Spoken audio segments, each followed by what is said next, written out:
Tayo'y manalangin.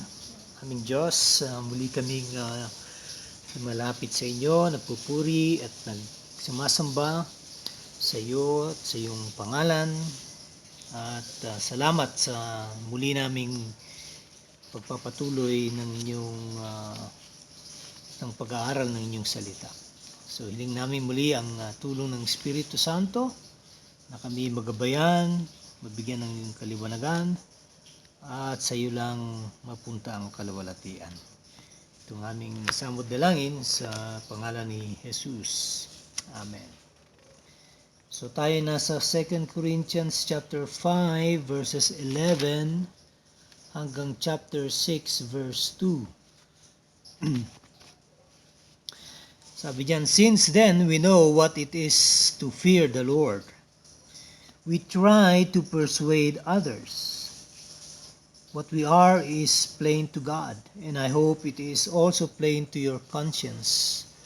We are not trying to commend ourselves to you again, but are giving you an opportunity to take pride in us, so that you can answer those who take pride in what is seen rather than in what is in the heart. If we are out of our mind, as some say, it is for God. If we are in our right mind, it is for you. For Christ's love compels us, because we are convinced that one died for all, and therefore all died.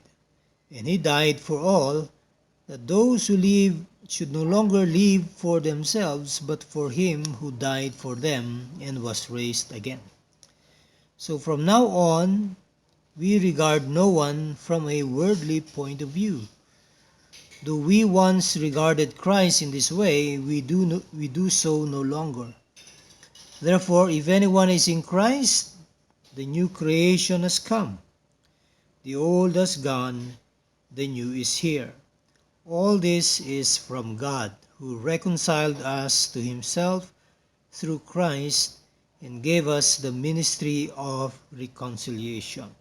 That God was reconciling the world to himself in Christ, not counting people's sin against them, and he has committed to us the message of reconciliation. We are therefore Christ's ambassadors, as though God were making his appeal through us. We implore you on Christ's behalf, be reconciled to God. God made him who had no sin to be sin for us, so that in him we might become the righteousness of God. As God's co-workers, we urge you not to receive God's grace in vain. For he says, in the time of my favor I heard you, and in the day of salvation I help you. I tell you, now is the time of God's favor. Now is the day of salvation. Yeah. So dito, matapos tukuyin ni Apostol Pablo yung patungkol nga sa resurrection, and then nauwian sa ano nga ba ang ibig sabihin na magkaroon ng resurrected body, ay ito namang ministry ng reconciliation ang kanyang binigyan ng diin. Okay? So dito sa verse 11, nakalagay dyan na we know what it is to fear the Lord. Meaning to say, kung ikaw ay totoo na may takot sa Diyos, ibig sabihin ay pinapa-account mo sa Diyos ang buhay mo mula nang ibinigay mo sa Kanya. Okay? Para siya na ang maging Panginoon mo sa iyong buhay. At ito rin ang ating ginagawa, ating pine-persuade ang iba. Okay, na sila ay magkaroon din ng tunay na pagkatakot sa Diyos. At sabi nga niya, what we are is plain to God, and I hope it is also plain to your conscience. So, ibig sabihin na itong mga taga-Korinto na pine-persuade ni Apostle Paul, kasi may mga iba na kung saan ay maaring nagdududa sa kanyang pagiging apostoles o apostol, kaya pine-persuade niya ang mga ito. Dahil nga alam naman natin may mga ibang mga bulaang mga ngaral na nakapasok doon sa loob ng iglesyang iyon. And so sinasabi ni Apostle Paul, makikita nyo sino ang tunay na apostol. Sila ba na sarili lang at yung ang kanilang ipinamamahagi, ang kanilang sarili, ang kanilang tinataas, ang kanilang sarili. Wala silang pakialam sa ebanghelyo ng Panginoon. Yan ba ang tunay na apostol? Yeah. At sabi nga, itong mga bulaang mga ngaral, sabi nga, they take pride in what is sin. Okay? So magaling sila, very very eloquent, very kumbaga magaling silang maghikayat ng mga tao para maniwala sa kanila. At hindi naman 'yun ang sinasabi ni Apostol patungkol sa kanila, na sila ay sabi nga, we are not trying to commend ourselves to you again, but are giving you an opportunity to take pride in us so that you can answer those who take pride in what is sin rather than in what is in the heart. So itong mga nagte-take ng pride sa mga nakikita is ito yung mga bulaang mga ngaral. Okay? Sila yung kumbaga mga false apostles that they pretend. Okay? Hindi yung spiritual na kabutihan ng mga taga-Korinto ang kanilang pakay, kundi ang kanilang pera sa bulsa, yung kanilang popularidad at yung kanilang self-importance. Yung sarili nila ang siyang nakikita na importante. Wala ang Panginoon. Kaya sabi ni Apostle Paul sa verse 13, if we are out of our mind, ano ibig sabihin yan? As some say, dahil nga sa kanilang masigasig na pag-iibanghelyo ay napaparatangan sila na sila ay mga siraulo. At totoo naman, sinabi ni Apostle Paul, we are indeed seen by people outside, mga unbelievers, as fanatics, as crazy. Why do we follow a person who hanged on a tree? Yung napako sa krus. So sabi niya, whether we are out of our mind, as some say, or if we are in our right mind, okay, kapag may kausap naman, matino naman, ito naman ay para sa inyo. Yung kami out of our mind, it is for God. Dahil nag-glorify ang Panginoon kahit na nababansagan silang mga wala sa hulog. Okay? Sila ay siraulo.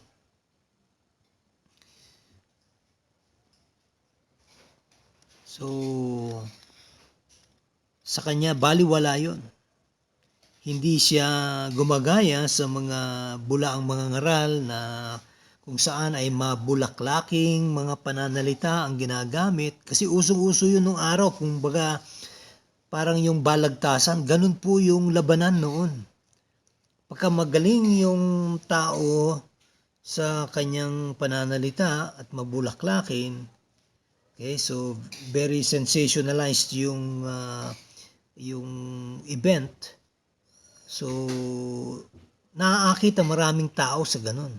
Pero sabi nga ni Apostol Pablo, hindi kami ganun. Basta kami nagtuturo ng tama.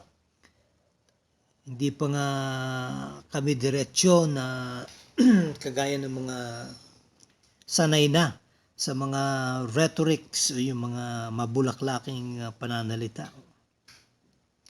hindi kami kagaya nila. Kundi kami ay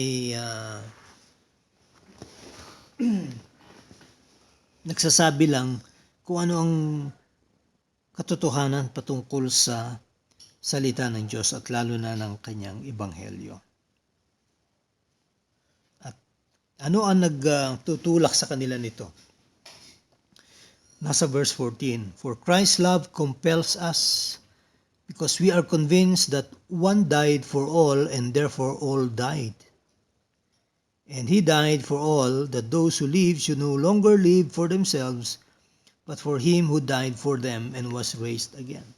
So ano nagtutulak o nag-uudyok sa kanila para magpatuloy sa kanilang pag-iebanghelyo, sa kanilang panawagan para magbahagi ng magandang balitang ito, ay ang pag-ibig ni Kristo.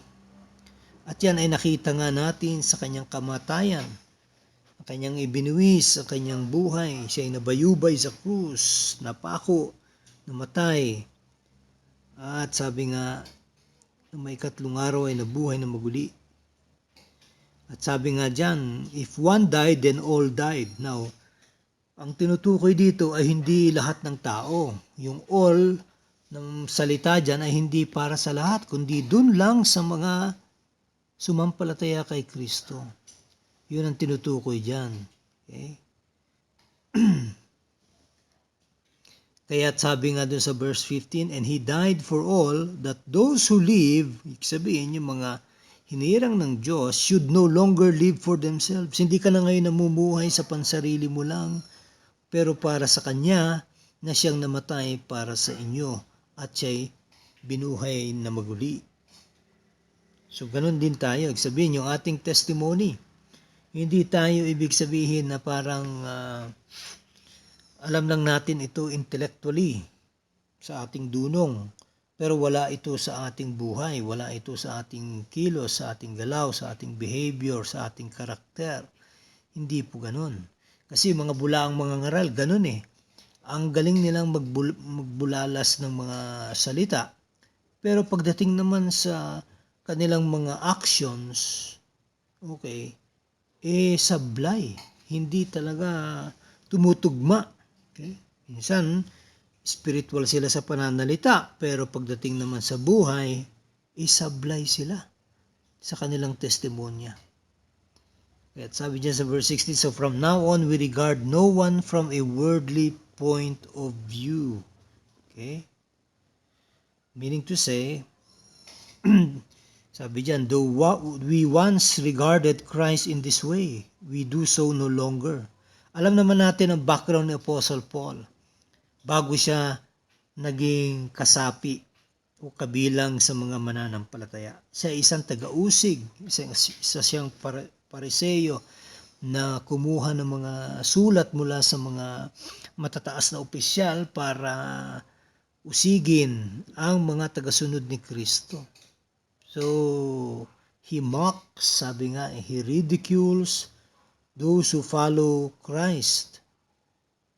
Though sabi nga niya, we once regarded Christ in this way, we do so no longer, pero hindi na ngayon. Kaya, verse 17, "Therefore, if anyone is in Christ, the new creation has come," or he is a new creation. The old has gone, the new has come. Meaning to say, kapag ikaw ay na kay Kristo, ikaw ay bago ng nilalang. Okay? Wala na yun dati. The new has come. Now, hindi ibig sabihin na nabago na yung itsura mo, nabago na yung katawan mo. Hindi, kundi makikita natin andun pa rin yung mga tawag natin, mga mannerisms natin, andun pa rin yung karakter natin, yung attitude natin, but sabi nga, atin ng unti-unting sinasantabi ang mga yan sapagkat nako-convict tayo ng salita ng Diyos na tayo ngayon ay bagong nilalang na. So, ibig sabihin, kailangan natin ipakita na talagang tayo ay tunay. Unless, of course, hindi tayo tunay kaya't hindi natin magawa-gawa. Bumabalik tayo sa dati nating gawi. then ibig sabihin, hindi ka tunay. Okay? At yan rin ang aking question nga kay Ravi Zacharias. Marami rin mga nagsasabing mga kilalang pastor at mga apologist gaya niya na maaring intellectual lang yung kanyang pagkatanggap sa mga salita ng Diyos, pero because he is living a double life, iba yung kanyang sinasabi, iba rin yung kanyang ginagawa, then he falls into the category of being a false teacher. Okay? Or a false prophet at that. So, hindi tayo nag-judge, but looking at how he kumbaga kung ano yung pinakita niya sa kanyang hindi niya pinakita, ang kanya itinago sa kanyang buhay. Siya ay kilalang mangangaral at umiikot siya sa buong mundo, pero makikita naman natin sa kabila nun ay parang wala siyang konsensya sa kanyang ginagawang kamalian. Hindi pa nga alam, sabi, kung ano ba yung nangyari sa mga huling araw niya bago siya nalagutan ng hininga. Humingi ba siya ng tawad sa Diyos? Nagrepent ba siya? Pero makikita natin dun sa kanyang kaso, lalo dun sa babae, no, yung mag-asawa, ginawan pa niya ng kwento na mga extortionist itong mag-asawang ito, na hiningan siya ng pera. Samantalang siya naman talaga ang nagbayad ng perang yun para wag na silang magsalita. So dito natin makikita na ginamit niya pati ang kanyang posisyon, ang kanyang power as a religious person para siraan pa yung dalawa, at ngayon siya'y patay na, lumabas yung baho niya, at ngayon na-vindicate naman itong mag-asawang ito. Kaya talaga ang Diyos hindi natutulog eh. So, sinasabi ko nga, kung kahit sino pa man ang gamitin ng Diyos na magsalita patungkol sa kanyang ebanghelyo, hindi mababago yung katotohanan ng kanyang ebanghelyo. Kahit pa isang bulaang mangangaral ang magsalita niyan. Gaya ni Balaam, the prophet Balaam, makikita natin, di ba yung kwento na yan? Makikita natin na siya'y ginamit, pinapa-curse ni King Balak. I-curse mo yung mga Israelita. Hindi niya magawa. Pagka magbubukas siya ng bibig, puro papuri sa Diyos ng mga Israel at kinokomedya ang mga Israelita. Bakit? Kasi nga, pinigilan siya ng Diyos. So, makikita natin, soberano talaga ang Diyos. Ano? At dito ngayon pinapakita ni Apostol Pablo, tayo dati hindi kabilang sa mga hinirang ng Diyos. Pero ngayon, sabi nga, tayo ay kasapi na. Okay? At tayo ay mga bagong nilalang na. Wala na yung dating Saul. Kaya nga, siya ay isang bagong nilalang na. At tinawag na nga siyang Paul. Pero sa totoo lang, hindi naman ibig sabihin nagbago ang kanyang pangalan, from Saul to Paul nung siya naging Kristiyano. Nagkataon lang na yun ang kanyang ginamit, yung Paul at hindi na yung Saul. And lahat ng ito ay sabi galing sa Diyos, who reconciled us to Himself through Christ. Ang Diyos ang siya nagtrabaho nito. Hindi natin ginusto ito. Ang Diyos ang siyang naghanap sa atin. He is the seeker. Siya yung naghahanap. Tayo yung mga tupang ligaw. Ang tupang ligaw ba maghahanap sa kanyang amo? Hindi. Ang amo ang siya maghahanap sa kanyang mga tupang ligaw. At tayo yun. And the Good Shepherd, who is Christ, did look for us. Hinanap niya tayo. At nung nahanap niya tayo, ay kanya na tayong ibinalik sa Ama. Ayan. Kaya nga sabi, there is reconciliation with God through Christ. Kaya't meron tayo nitong tinatawag na Ministry of Reconciliation. Ano itong Ministry of Reconciliation? Babalik tayo dun sa krus ng Kalbaryo. Sabi diyan sa verse 19 that God was reconciling the world to Himself in Christ, not counting people's sins against them, and He has committed to us the message of reconciliation. Ano yung message of reconciliation? The cross of Christ. Okay? And the death of Christ and the resurrection of Christ. Yan yung message ng reconciliation. Kaya't dito natin makikita tayo'y mga tagatanggap ng tinatawag na divine reconciliation. So ito ay isang pribileyo at isang obligasyon din natin bilang mga ambassador ni Kristo. Ambassador, ano ibig sabihin yan? Alam naman natin ng isang ambassador sa ibang bansa, kung ikay isang ambassador, nire-representante mo ang bansa mo doon sa bansa kung saan ka itinalaga. Okay, halimbawa sa Amerika, sa Europe, ikaw ay ambassador ng Philippines. Ibig sabihin, nire-represent mo ang bansa natin. Nire-represent mo ang Pangulo natin sa ibang mga lahi, sa ibang lugar. So, ganun din tayo. We are Christ ambassadors. We are Christ messengers. Tayo yung magpapakilala sa Panginoon. Tayo ang representante ng ating Panginoong Hesus dito sa mundong ibabaw, sa kinagagalawan nating ito. Kaya sabi diyan, we are therefore Christ ambassadors as though God were making His appeal through us. We implore you on Christ's behalf, be reconciled to God. Yan ang ating mensahe.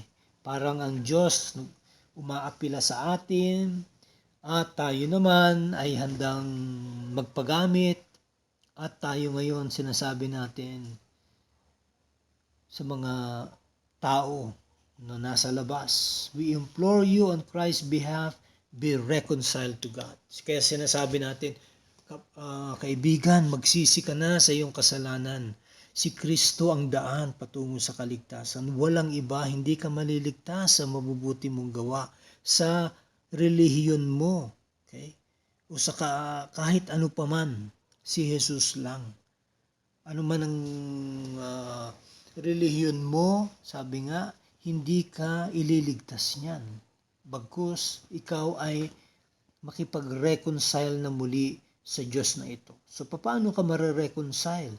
Hindi mo naman pwede sabihin, o sige, bati na tayo, Diyos. Hindi. Kailangan merong mamagitan. At yung namagitan na yan ay walang iba kundi ang ating Panginoong Hesus. Kaya tinawag siyang mediator. Mediator of a better covenant. Yung old covenant was the law. Pinapakita lang yung pagiging makasalanan natin. Hindi natin tuloy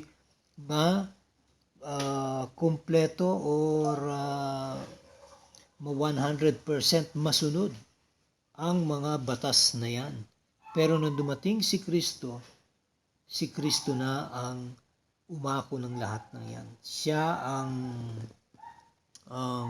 kumbaga, nagpuno, nag-fulfill ng lahat ng yan sa kanyang ginawa, sa kanyang kahirapan, sa krus, at sa kanyang kamatayan at muling pagkabuhay. So God made Him who had no sin to be sin for us, so that in Him we might become the righteousness of God. Siya na walang kasalanan, naging kasalanan para sa atin, para nang sa ganoon, sa pamamagitan niya, tayo ay maging matuwid. Okay? O maging katwiran ng Diyos. Tayo ay maging matuwid sa paningin ng Diyos. Hindi na tayo hinuhusgahan ng Diyos. Bagkus ang nakikita niya ay ang dugo na dumanak sa krus ng Kalbaryo na tumatakip sa atin. Doon tayo ay makasalanan.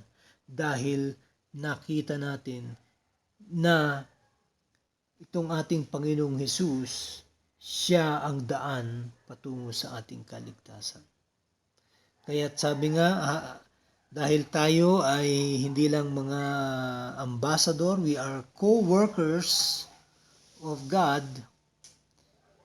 Kaya sabi, we urge you not to receive God's grace in vain. Ibig sabihin, wag niyong parang iniitsapwera o minamaliit itong grasya na bigay ng Diyos sa atin.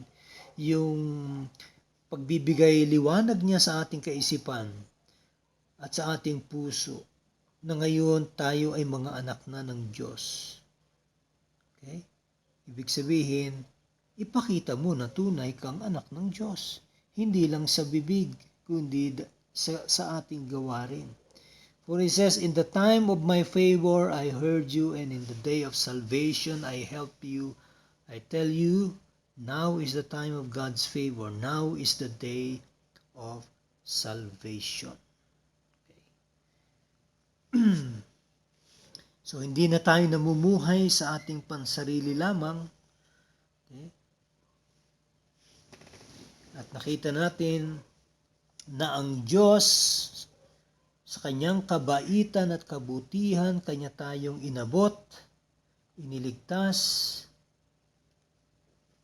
Siya'y bumaba dito sa lupa, nagkatawang tao, nakihalubilo sa atin, at kanyang sinakripisyo ang kanyang buhay para nang sa ganon tayo ay mabigyan ng buhay na walang hanggan. Yan ay grace, grasya ng Diyos sa atin. Kaya't nandyan makikita natin yung invitasyon. Okay? Na ang Diyos mismo, siya ang nagliligtas, siyang tumutulong, pabor ng Diyos ito sa atin. Kaya kapag may isang kaluluwa na nakakilala sa Kanya, nagising sa Kanyang kinasasadlakan, at nakita niya siya'y makasalanan at hindi niya kayang iligtas ang kanyang sarili at siya'y lumuhod sa paanan sa krus ng Kalbaryo, ibig sabihin kanyang kinikilala ang pangyayaring yaon. That is the gospel. Siya ngayon ay isa ng bagong nilalang. Isa na siyang anak ng Diyos dahil sa grasya ng Diyos. So, I hope mga kapatid, sa ating patuloy na paglago ay nakikita natin na tayo nga ay binabago talaga ng Diyos. Huwag tayong magmatigas ang ating puso. Ano man yung mga kasalanan natin ay kailangan nating ibigay sa Kanya. Ihingi natin ng tawad. Mag-repent tayo. Let repentance become a lifestyle, a daily part of our lives, na tayo'y laging kumbaga parang tawag nito yung aware na any moment pwede tayong mahulog sa kasalanan. Kaya't lagi tayong lumalapit sa paanan ng krus. Ibig sabihin, inaalala natin yung sakripisyo ng ating Panginoon. Para nang sa ganun, ay malayo tayo sa anumang mga tukso, mga pagsubok na darating, na maaaring tayo ay makapag-isip na tumalikod sa Kanya. Yan. Ay mapalitan ito ng tunay na pagmamahal at pagpupuri at pagsamba sa Diyos na buhay na ating pinagsisilbihan. So magandang gabi po sa inyong lahat. Dito na po tayo magtatapos.